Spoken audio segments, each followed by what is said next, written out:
It is not often our chef on a shoestring cooks in costume, but hey, it's Halloween, so why not? And when not dressed as the Swedish chef of Muppets fame, Mikey Price is the executive chef of the hugely popular Market Table here in New York City. And full confession here, I'm a huge fan of the restaurant. He's going to show us some simple tricks to create amazing eats for your Halloween or any day of the year. There you go. I mean, the resemblance is uncanny. Right? We have a Halloween theme, as we challenge you, of course, to our recession-proof $35 budget for a meal for four. And I love what you have cooked up for us here. Run through the menu, if you would.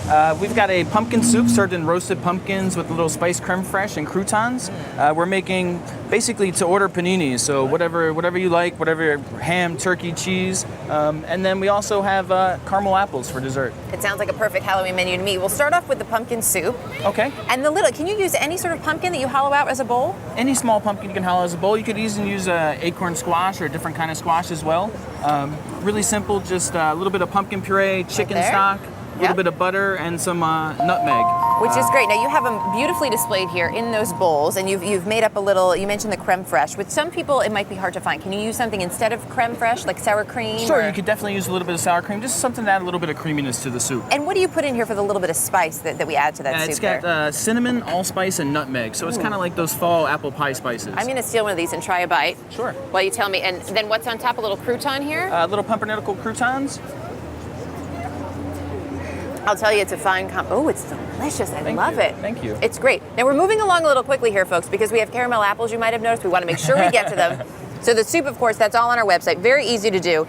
The paninis, this is a great idea, especially for kids. Especially for kids. And it's an easy thing to make for Halloween so you can get out there and trick or treat. What we've got is all different kinds of cheeses, cheddar, Munster, Fontina, some really nice roasted turkey, some ham, different kinds of bread. What's the best kind of bread to use for a panini? Does it matter? I really like the big long bread. I like a big a batard, a big round loaf that you can cut into long big like slices this guy like here? that. Yeah. So you just pile it up right with whatever you want? Pile it up, a little bit of cheese. Put a little cheese. Munster, because it sounds like monster and it's Halloween. Yep. Now, what about the cheese? Both sides or one side of the bread?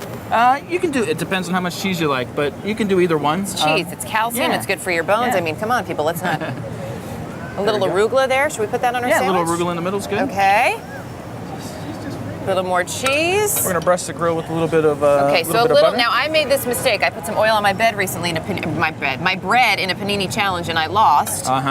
You never want to put it right on the bread, huh? No. You put a little bit on the grill. A little bit on the grill. There's the secret. A little bit on the top, and then these we only shut the cook press. for a couple of minutes. About 3 or 4 minutes. And then once it comes out, we have something that looks like this. And we bought these really cute Halloween cookie cutters at the cake decorating store. These are great. So we can actually just go ahead and cut out shapes like we did here for bats and ghosts, black cat. And a black cat. And this is fun because your kids can cut out the shapes, do the sandwich. And it's fun looking. It's It'll holiday convince them oriented. to eat something other than chicken nuggets and mac and cheese. Yeah.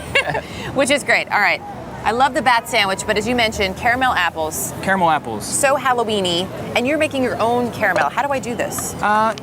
Really, it is I'm gonna try a bite of your panini. boiling cream, sugar, a little bit of dark corn syrup, and butter. And what you end up with is this really thick, nice gooey caramel.